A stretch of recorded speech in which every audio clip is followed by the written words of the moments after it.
Don de 2000 couvertures maladie aux agents de santé par la compagnie d'assurance Prudential BeLife Insurance dans le cadre de la lutte contre la propagation du Covid-19. Remise de chèques de soutien aux entreprises ivoiriennes par le Premier ministre par intérim Ahmed Bakayoko. Les précisions dans cette édition.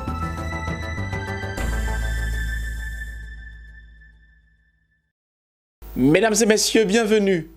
En ces temps de crise sanitaire, la compagnie d'assurance Prudential BeLife Insurance a fait un don au gouvernement ivoirien au profit de 2000 agents de santé engagés en première ligne de riposte. Il s'agit de leur offrir un soutien financier en cas de diagnostic positif, d'hospitalisation ou de décès à la suite du Covid-19. Le don a été réceptionné récemment par le ministère de la Santé et de l'Hygiène publique. Le reportage de Richard Akeke est commenté par Betty Kwaku. Conformément à ses valeurs d'innovation et d'empathie, Prudential BeLife Insurance offre au gouvernement ivoirien une couverture additionnelle nommée Prubi Cover Plus. Ce sont au total 2000 agents de santé visés par cette offre pour leur position en première ligne de riposte dans le cadre de la lutte contre la propagation du Covid-19. Il s'agit d'un appui financier en cas d'hospitalisation ou de décès à la suite de Covid-19. Nous nous retrouvons aujourd'hui au ministère de la Santé pour offrir ce qu'on a de meilleur au personnel soignant. Nous faisons don au ministère de la Santé, au corps médical, à 2000 agents du corps médical d'un produit, d'une garantie que nous avons conçue pour eux. Et cette garantie, c'est que nous offrons une indemnisation hospitalisation en cas d'atteinte de Covid par ce personnel.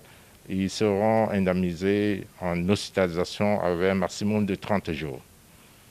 Et en cas de décès, ils recevront du moins leurs bénéficiaires recevront une indemnisation de 500 000 francs.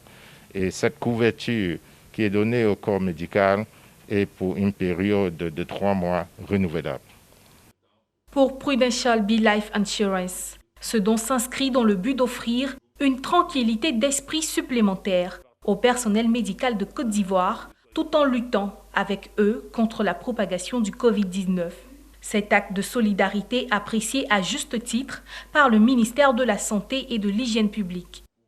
Nous allons faire de telle sorte que ce soit de manière équitablement reparti sur l'ensemble du territoire ivoirien à tout le monde issu du milieu médical. Merci encore. Le personnel médical est en première ligne de riposte contre la progression du Covid-19. Face à cela, la compagnie d'assurance vie Prudential BeLife Insurance n'est pas insensible. C'est une tradition pour elle car cette compagnie d'assurance a toujours manifesté son soutien à ses assurés depuis le début des crises et guerres qu'a connues le monde entier. Les choses se précisent en Côte d'Ivoire.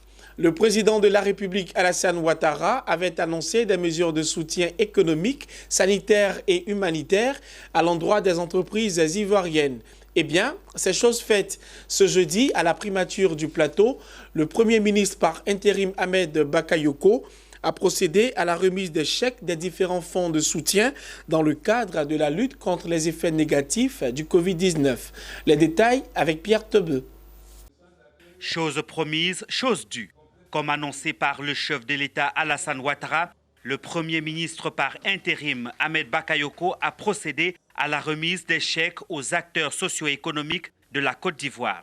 Toutes les grandes fêtières du secteur social, des grandes entreprises, des PME et de l'informel sont bénéficiaires du soutien de l'État. Il s'agit d'une action pilote qui permet de soulager dans l'immédiat les secteurs les plus éprouvés en attendant la finalisation des travaux des cabinets internationaux de gestion des fonds de soutien. Cet acte s'inscrit dans le cadre du plan de riposte au titre social, humanitaire et économique pour faire face aux effets négatifs dus au Covid-19. Le plan de soutien économique, social et humanitaire présenté par le Premier ministre, chef du gouvernement le 31 mars dernier, vise à maintenir l'activité économique, préserver l'emploi, favoriser une reprise rapide post-crise sanitaire. D'un coût de 1 700 milliards de francs CFA, soit 5% du PIB, ce plan s'articule autour de 4 fonds qui viennent d'être présentés par M. le ministre de l'Économie et des Finances. Au nom du gouvernement, j'exprime ma gratitude et mes remerciements à tous les acteurs pour leur appui constant et leur contribution à l'élaboration de ce mécanisme. Pour cette phase pilote, le dispositif transitoire du Fonds de soutien aux PME est de 145 milliards de francs CFA, soit 10% des ressources totales de leur fonds. Ces PME bénéficieront de subventions d'un maximum de 500 000 francs CFA de prêts à taux zéro et de prêts à taux réduit. En ce qui concerne le fonds de soutien aux acteurs du secteur informel, pour l'heure, 10 milliards ont été décaissés pour cette phase transitoire. Seront mis en priorité les acteurs des restaurants, maquis, bars, tenants de lieux de loisirs et spectacles. Sont également concernés les secteurs de transport, de la coiffure et de la beauté, ainsi que le commerce dans les marchés. Le maximum a alloué à chaque bénéficiaire un montant de 300 000 francs CFA. Les dispositifs transitoires des fonds feront l'objet de campagnes de communication afin de disséminer les différents critères, le processus de soumission ainsi que la documentation requise. Les plus heureux sont les acteurs socio-économiques qui voient ainsi la concrétisation de la promesse du chef de l'État par l'opérationnalisation du projet pilote. Je suis vraiment ravi et je remercie le gouvernement d'avoir pensé à ma structure et tout. Donc je les remercie d'avoir pensé. Aujourd'hui, je viens d'avoir un chèque de 250 000 francs. Ça a été vraiment une grande surprise pour moi, je ne m'y attendais pas. Alors il faut savoir que ce chèque vient pour payer les factures des abonnés au tarif social. Donc c'est plus d'1 million de personnes aujourd'hui dont les factures ont été payées par l'État. Pour rappel, le fonds de soutien aux grandes entreprises est doté de 100 milliards de francs CFA, celui du soutien aux PME de 150 milliards de francs CFA. Le fonds de soutien aux acteurs du secteur informel aura quant à lui une cagnotte de 100 milliards de francs CFA. Enfin, le fonds de solidarité de soutien d'urgence humanitaire rafle une dotation cible de 170 milliards de francs CFA. L'élan de solidarité dans le cadre de la lutte contre la propagation du Covid-19 se poursuit en Côte d'Ivoire. Récemment, la Banque mondiale a offert au ministère de la Santé et de l'Hygiène publique 10 véhicules d'une valeur de 190 millions de francs CFA. L'objectif étant de renforcer le système sanitaire ivoirien pour faire face au Covid-19. Le reportage est de Zeynab Dosso et Lyon Gilbert. Dans le cadre de la contribution de la Banque mondiale pour la lutte contre le Covid en Côte d'Ivoire, 10 véhicules ont été acquis pour renforcer les équipes d'intervention rapide. Le ministre de la Santé et de l'Hygiène publique, Eugène Aka-Awele, a réceptionné 10 véhicules de type 4x4 double cabine d'une valeur de près de 190 millions de francs CFA. Ce don de la Banque mondiale permettra à la DIEM, Direction des infrastructures, de l'équipement et de la maintenance de la santé, de renforcer ses services d'intervention rapide du Covid-19. Un ouf de soulagement pour le ministre de la Santé. Je dirais heureux de savoir que depuis l'important message du président de la République à l'intention de toutes les bonnes volontés et particulièrement à l'intention des opérateurs économiques et des partenaires techniques et financiers, nous n'arrêtons pas de recevoir des dons. Aujourd'hui, c'est la Banque mondiale. Le président avait donné des instructions pour que 50 véhicules soient trouvés avant la fin de ce mois à l'effet d'appuyer les districts sanitaires. Donc, nous pouvons considérer que ces 10 véhicules viennent en appui de ce que le gouvernement doit faire et ce que le ministre de l'économie et des finances va faire pour le compte donc, des districts sanitaires. Le geste du groupe de la Banque mondiale s'inscrit dans le cadre de son projet d'appui au plan national de riposte au Covid-19 visant à renforcer les capacités des pays en développement. Un club d'amis au Premier ministre ivoirien Amadou Gon Coulibaly a organisé ce jeudi une conférence de presse. Au cours de cette rencontre, les animateurs de cette initiative, qui se veut citoyenne, ont informé l'opinion nationale et internationale des préparatifs sur le retour du Premier ministre ivoirien. Le reportage de Hervé Blagnon et Lyon Gilbert. Une rencontre avec les journalistes sur fond de fraternité et de citoyenneté. Face aux professionnels de l'information, le président du club des amis de Gon Coulibaly s'est réjoui de l'état de santé du Premier ministre Amadou Gon Coulibaly avant de traduire son impatience de le voir conduire les affaires de l'État en cette période de crise sanitaire. Profitons de cette occasion pour exprimer à Monsieur le Premier ministre notre soutien, conscient qu'il ressent son absence de la Côte d'Ivoire avec déchirement, à un moment où la nation est mobilisée dans toutes ses composantes pour vaincre la pandémie à coronavirus. Charles Niaouré a aussi invité les Ivoiriens à la mobilisation en vue d'un accueil chaleureux du chef du gouvernement. Invitons toutes les populations ivoiriennes à se mobiliser en s'appropriant les mesures barrières sanitaires pour le retour victorieux de l'enfant prodige sur cette terre. Prenons dès maintenant toutes les dispositions pour que le retour du Premier ministre soit une occasion de lui témoigner notre affection, lui, le maître d'œuvre de la politique gouvernementale qui a permis de changer qualitativement la Côte d'Ivoire. Le président du club des amis de Gon Coulibaly a fait savoir que la date du retour du Premier ministre Amadou Gon Coulibaly de son contrôle médical à Paris n'est pas encore connue. Le club des amis de Gon Coulibaly est une organisation citoyenne qui regroupe en son sein 105 mouvements et associations de la société civile. Après la conférence de presse des animateurs du club de Amadou Gon Coulibaly, nos reporters ont recueilli pour vous quelques réactions de participants. Écoutons-les.